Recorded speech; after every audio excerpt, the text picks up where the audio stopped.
Thanks. Good to see people here. Would just like to acknowledge as well we're on Gadigal land and honour the resistance to colonisation that's come from Gadigal people and all First Nations people across this continent since the horrors of British imperialism were unleashed here in 1788.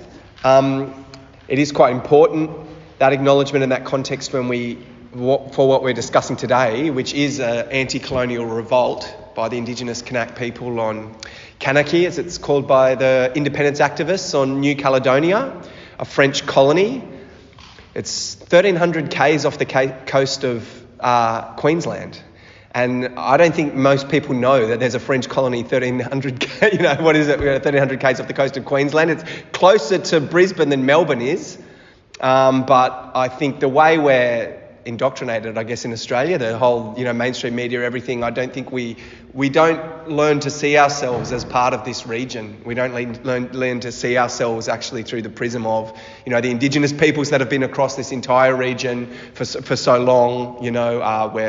We're boxed in by nationalism and by the imperialist ideologies that go along with that, tie us to Britain and the United States, etc. So I think it is important that you see this revolt on your screens and you realise this is actually our backyard, that you've got this very militant anti-colonial movement on the streets, have been on the streets. Well, the barricades are winding up now, but there's been a very, very fierce revolt since the 14th of May.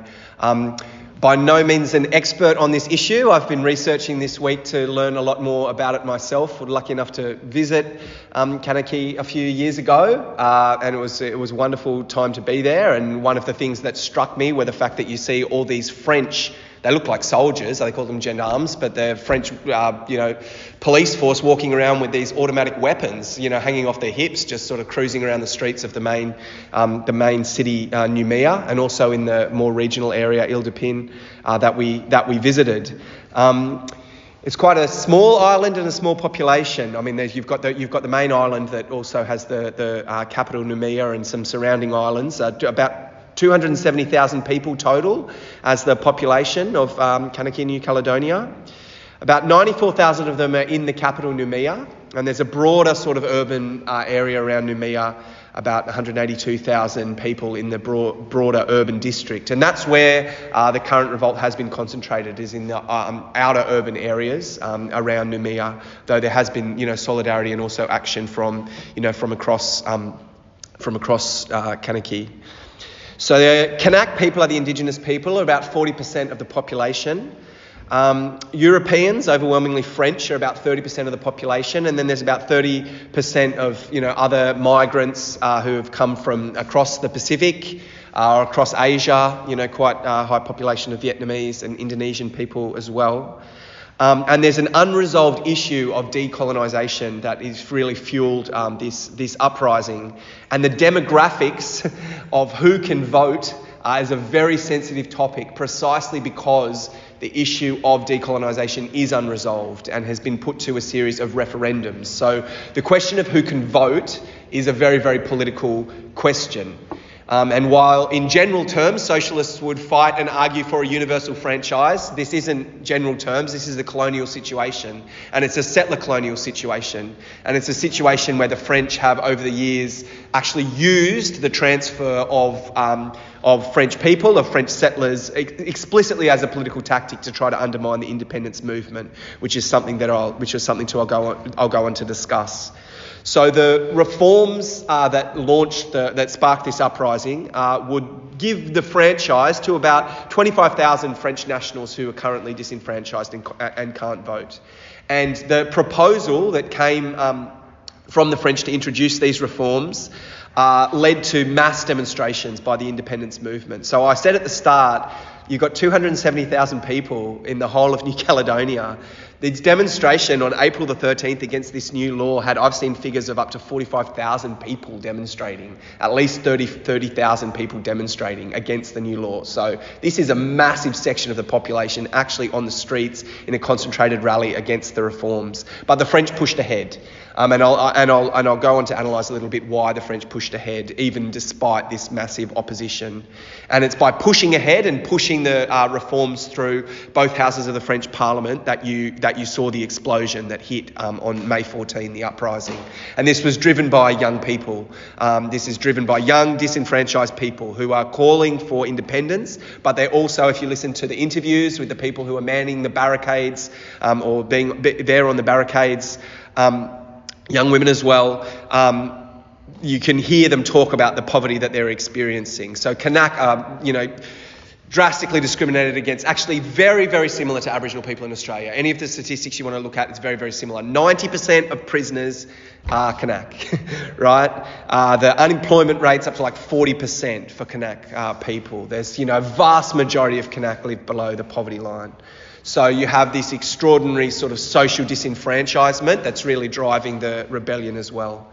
The French response was to send 3,000 gendarmes, so 3,000, militarised police to try to put down the uprising, and they put it down with blood. So there were 5 demonstrators killed and 2 police killed. Another feature of the situation is you have armed right-wing settler, fascist in some cases, but in all cases viciously racist settler militia actually out on the streets with automatic weapons shooting at Kanak. And some people have been killed by these militia. So that's also been a big feature of the situation. And when you listen to the interviews with the people on the barricades, they'll tell you that's actually a lot of the time why there is in fact a barricade, is to defend their communities from the armed militia. There's not to say there hasn't been a hell of a lot of, thrill-seeking and opportunistic behaviour and things like that in amongst the uprising. There's been a lot of smaller businesses destroyed, Kanak businesses destroyed, so there has been widespread destruction. It's been a very, very heavy toll on the entire population, and people are suffering as a result. But there is a determined core at the middle of this that's driven by our politics, a radical politics, and it's something that's not actually under the control of the formal independence movement. It's something that's come from the disenfranchised youth who've had enough, as I've said. So Macron, the French, president or whatever they call it, he flew in to Noumea to try to sort of solve the situation. They were all very pissed off to see Macron, the leaders of the independence movement, but he did back down, sort of. So he said that they would hold off on actually turning this into law, even though it's gone through both houses of parliament for some time. But he has proposed a referendum of the entire French population about whether or not this law would go through. And that's at the heart of the problem, is that France, is trying to actually set the agenda for this tiny island on the other side of the world. So the French government is also not backing down.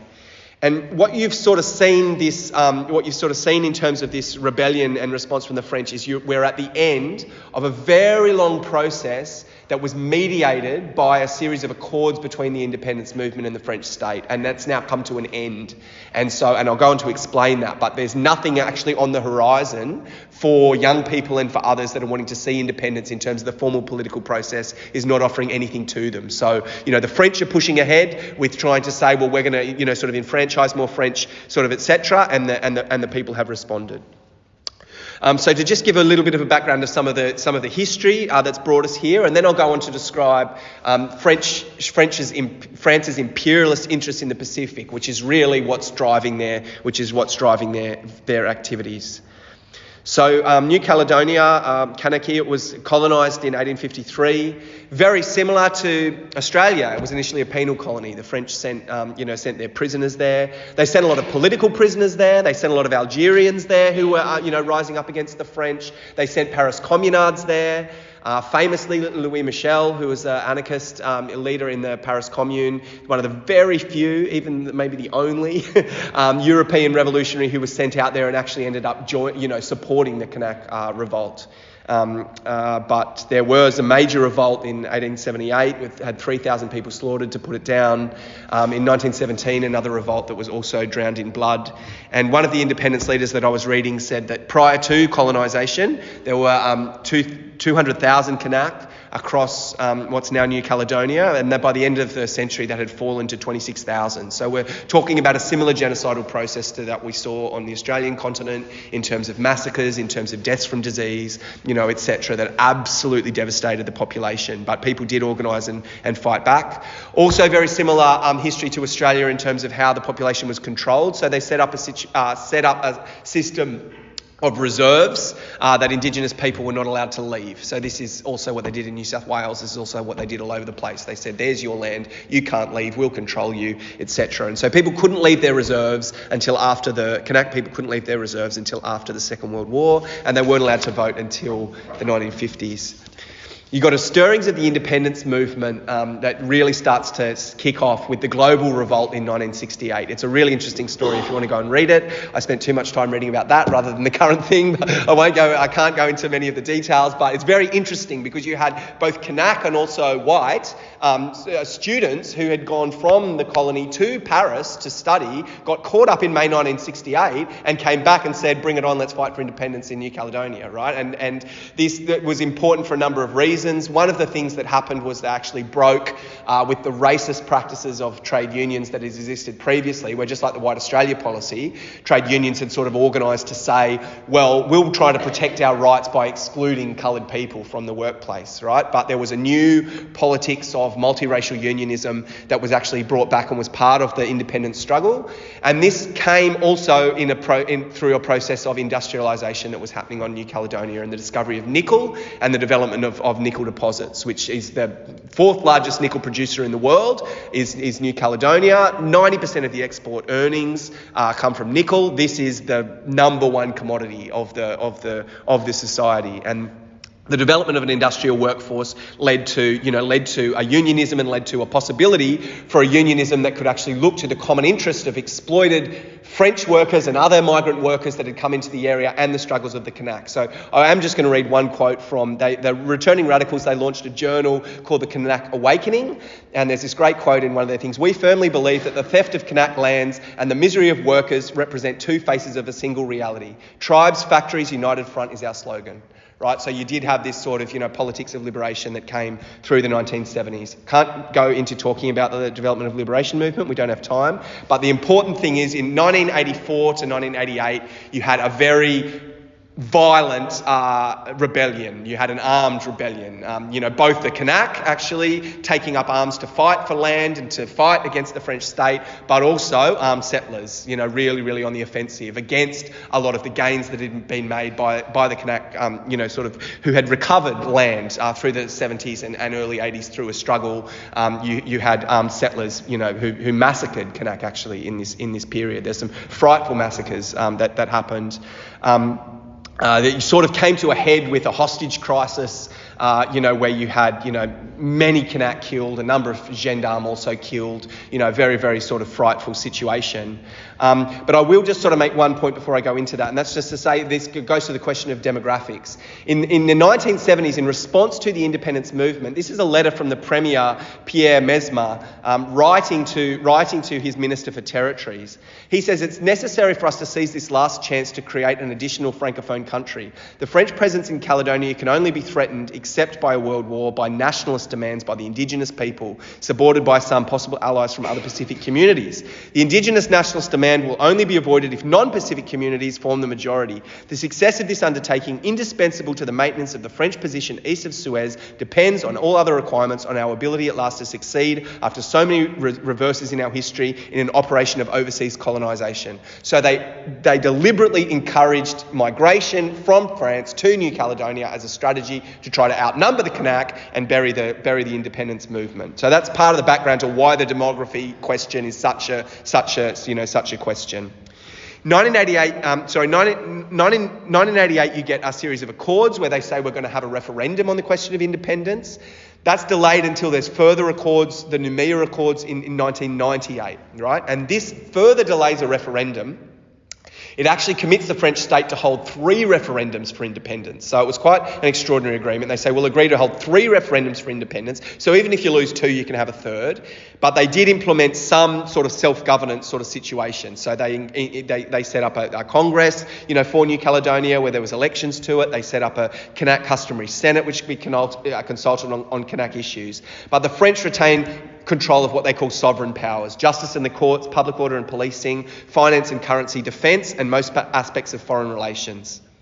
Okay, so this Noumea Accord also freezes the electoral roll, right? So the Kanak say, all right, if we're going to have a series of referendums on independence in 10 years, the people you bring here can't vote in it, right? You can't be bringing people in here to vote on this thing. So they say, we're going to freeze the electoral roll. And what they actually set up is a situation where all French nationals, they're all French nationals, either Kanak, everyone can be a French national, right? All French nationals can vote in the French National Assembly, the Senate in France, and the presidential elections in France.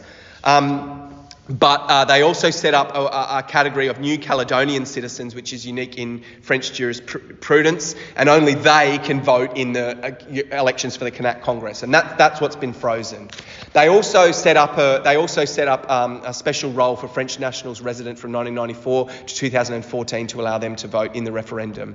Okay, I'm really going to have to move through all of this. You might have to give me an extra 5 minutes, comrade. I might plead the mercy of the chair. All right, in 2018, the first referendum was held. And the French and the racist settlers were very, very confident that the Kanak wouldn't get more than 30% of a vote. But 43% of people voted in favour of independence. Now, one of the things that's important in terms of the situation is the way that the independence movement has related to the non-French sort of population that's there. So other people from across the Pacific, etc. And the French settlers were able to actually get the support of some people who lived in other French, colonies in the Pacific, French Polynesia, etc., against Kanak independence, because the idea was, well, you've got privileges as French citizenship rights that are going to be taken away if they get in power. That started to break down. That's one of the important things that started to break down. And some of the questions of socioeconomics and fight for more people living in poverty, etc., is also fueling the support for independence. They had another vote in 2020.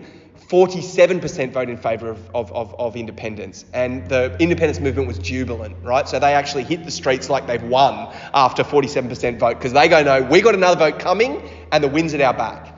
And then the COVID crisis hits, right? And the French state says we're going to push ahead with a vote in December of 2021. And the independence movement says, no, you're not. We're being ravaged by COVID. We can't actually organise a campaign. No, the French state pushes ahead, right? And they push ahead with the third referendum, and it's boycotted by the independence movement. Half the numbers turn out to vote as voted before, and 97% vote against independence, right? So the Noumea Accords are now done, right? That's it. So all the sacrifices, all the death, all the struggle, we're going to be a referendum in 2 decades, 3 decades, whatever. Now there's nothing. There's no further process actually on the table. And the independence movement is aggrieved and saying, well, we don't actually recognise the legitimacy of this vote, right? So one of the questions has got to be why. Why is France being so dogged in terms of saying this little island on the other side of the world, we're going to risk, we're going to push through riots and send gendarmes and put them all down? The answer is imperialism, right? It's because the French are a major imperialist power. French capitalism wants access to markets, access to raw materials, etc. And Nick McClellan, who's a journalist, Australian journalist, has written a lot about this. He puts it this way: France's far-flung colonial empire gains its significant advantages under the UN Convention of the Law of the Sea. In Europe, it only has a small exclusive economic zone, but its overseas dependencies add 11 million square kilometres of EEZ, more than 7 million in the Pacific alone. As a 2014 French Senate report noted, present in both hemispheres and at all points of the compass, the French EEZ is the only one on which the sun never sets, right? Like the British Empire, the sun never sets. The French are saying it in 2014, right? So they're proud of, we're across the world and we've got this thing, and it's the nickel, right? They're talking about actually mining the seabed, there's this technology mining the seabed, but it's also about being a player in terms of geopolitical rivalry. And I don't think I'm going to have time, a little bit maybe, to go, too much into some of the developments around the geopolitical rivalry, because with the Scott Morrison government, France was actually trying to put itself right at the centre of we can be part of a Western bulwark against China in the region, right? And cuddled up to the Morrison government on that basis. And Macron actually came out here and launched what he called the Australia-India-France Axis in 2018. And the Morrison government signed a contract that said, okay, the French can build us $90 billion worth of submarines, and the Indians signed a contract which said the French can build us a few $1 billion worth of fighter jets, and we're all going to collaborate with military exercises and all this other stuff. We're going to be this axis. That gets undercut by AUKUS, right? So AUKUS comes along and Australia's like, actually, we've got another favourite sort of, imperialist over here with the, the US and Britain, and they, we don't want your submarines, we want their submarines. So in this sort of circumstance, France is saying, like, we want to make sure that we can actually assert our position in the region. It's quite important that they're going to talk about Australia, like the Albanese government's tried to undo some of the tension and make sure that actually we're all one sort of, Western superiority. We can cooperate together against China and sort of shore up that sort of an idea. But the problem they've got, the French, in terms of trying to push ahead with this particular vision of them in the Pacific, is actually the independence movement. So the independence movement is opposed to this, and the independence movement is growing in its strength and power. So the elections, you've actually got for the first time in July. For the first time now. Louis Mapou, I think, or Mapau, I'm not sure how to say, but his name he's from the Kanak movement, from the independence movement. He's now the leader of New Caledonia, the elected leader. You've actually got a majority in the New Caledonia, in the Congress of Pacific parties, of both the Kanak representatives, but other Pacific representatives who oppose sort of French, the French control, a majority in the Congress. And he says And Louis Mapou says of France's plans, we're at the crossroads between those who advance France's strategic interests and our desires as New Caledonians, especially in a government headed by an independence leader to seek greater integration in our region. There's no doubt that France needs New Caledonia and French Polynesia, for its Indo-Pacific strategy, facing other major powers in the region. But this is not our project. We want to integrate with our neighbours in the Pacific region. Okay, so Pierre Chanel Tutugoro, the Secretary General of the largest independence party, the Union Caledonian, highlights the challenges posed by France's global strategic interests from the anti-colonial movements in the Pacific by saying, France can't be considered as a stabilising force in the Pacific zone while its presence is contested in the territories that it has colonised. Kanaky-New Caledonia, French Polynesia, and Wallis and Futuna. In terms of the Indo-Pacific strategy, we're more interested in engagement with the peoples of the Pacific. We're not focused on the dynamics of relations with India, etc. Today, I'm not sure that France has the latitude to maintain its presence, that it's a power for peace. Today, Macron's Indo-Pacific access is more about replacing what they lost in Africa, but the retreat of the French military is also a retreat of French multinational companies. So I could go on and quote for the independence leaders in New Caledonia, but they're actually saying, we don't want to be part of your strategic thing. We don't want to be part of any imperialist alliances. We've got our own interests. And they're trying to assert their own interests, right? They're trying to actually be more diplomatic. Forget about France. You're supposed to control foreign affairs, but we'll go and meet with other heads of state ourselves. And the same thing's happening in French Polynesia. I won't have time to go into that. Now, the final point I make is about Australia, because as I said, there was this bit of a fallout about AUKUS, but from mid-2022, when the Albanese government came in, they've actually quite seriously tried to rebuild the relationship with France. And the United Nations has actually got a committee on decolonisation, which has both French Polynesia and New Caledonia on the list of non-self-governing territories, which should be decolonised, right? And they actually put out a statement, opposing the use of military bases and hosting military activities. This is from the UN committee, on these non-self-governing territories. They're not supposed to be using their military in this way. Well, Australia's objected to this in the United Nations. Australia's asserted the right of the French to actually have a military presence. Australia likes to talk about France is a Pacific country. France is our neighbour, as though New Caledonia is part of France. And it's certainly what Macron says, is that New Caledonia is part of France. So there was a meeting of all the defence ministers in the region in Noumea in December of 2023, when France hosted the South Pacific Defence Ministers meeting for the first time. So this is France trying to put themselves at, the centre of imperialism in the region. But the independence movement, the FLNKS, condemned the summit, arguing that France is using this meeting to present our country as an aircraft carrier. France seeks to expand its presence in the region and its Indo-Pacific strategy through a remilitarisation of New Caledonia, contrary to the principles of the United Nations for non-self-governing territories seeking to be decolonised. And there was a protest against Miles and against the defence ministers meeting in Noumea in December of that year.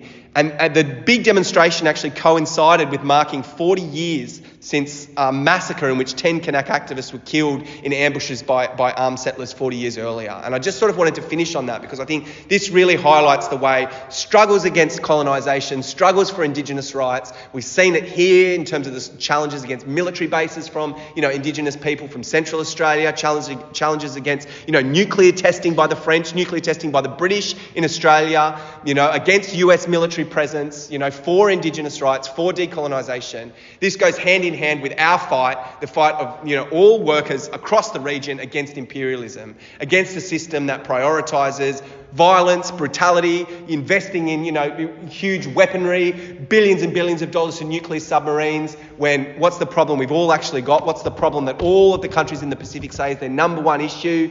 The climate crisis that's upon us, that's going to devastate Pacific Islands. These people are interested in mining the seabed for hydrocarbons in a situation where we need to be phasing out fossil fuels, and they're going to do it at the barrel of a gun, and they're going to do it with armed militia to actually put down people trying to fight for their livelihood. So it's important that we know about, in solidarity with the struggles across the Pacific, and see that as a very, very important part of our fight for socialism across the region and across the world. Thank you.